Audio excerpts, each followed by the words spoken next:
His sacrifice would establish peace. Prophecy. Fulfilled.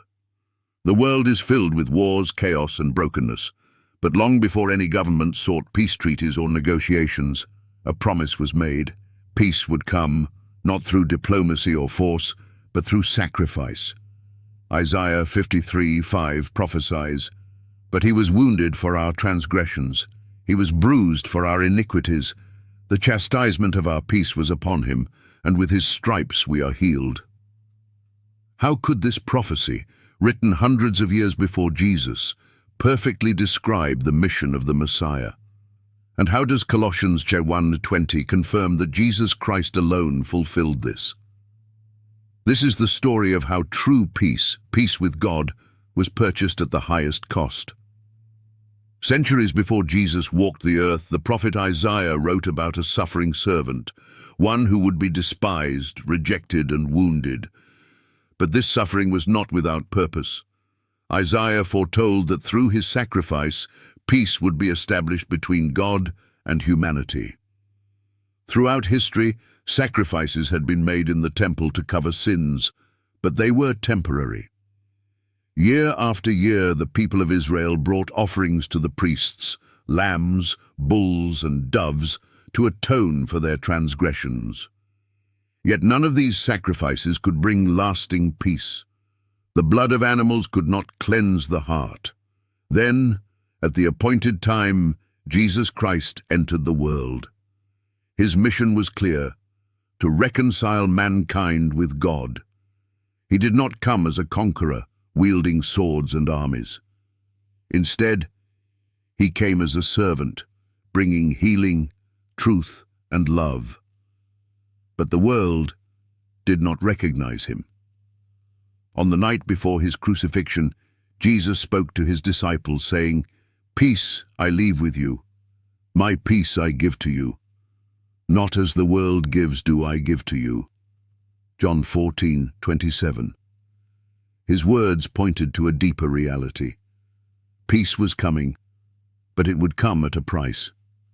Jesus was arrested, beaten, and sentenced to die. The very people he came to save mocked him. As he carried his cross to Golgotha, every step was fulfillment of Isaiah's words. He was oppressed and he was afflicted, yet he opened not his mouth. Isaiah 53:7. With every lash of the whip, every wound he bore, he carried the weight of humanity's sin. The nails driven into his hands and feet were not just instruments of torture, they were the fulfillment of prophecy. The chastisement that Isaiah spoke of was upon him. And in his suffering, something incredible happened. At the moment Jesus breathed his last, the veil in the temple was torn from top to bottom. The barrier between God and man had been removed. No more sacrifices were needed. The price had been paid. Colossians 1:20 confirms the fulfillment of Isaiah's prophecy. And having made peace through the blood of his cross, by him to reconcile all things unto himself. Through his death, Jesus made peace, not just an absence of war, but true reconciliation between humanity and God. This was not the peace of kings and rulers, but an eternal peace that reaches into the heart, healing the broken, restoring the lost, and offering salvation to all who believe. The cross was not a tragedy, it was a victory.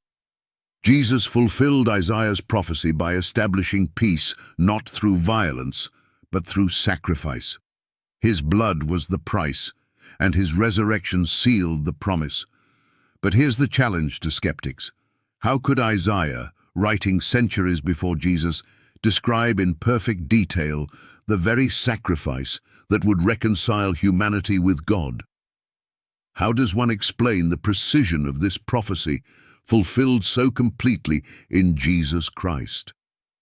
Coincidence is not an option. The truth is undeniable. Jesus is the promised Prince of Peace, and through him, reconciliation is offered to all. The question remains, will you accept the peace he offers?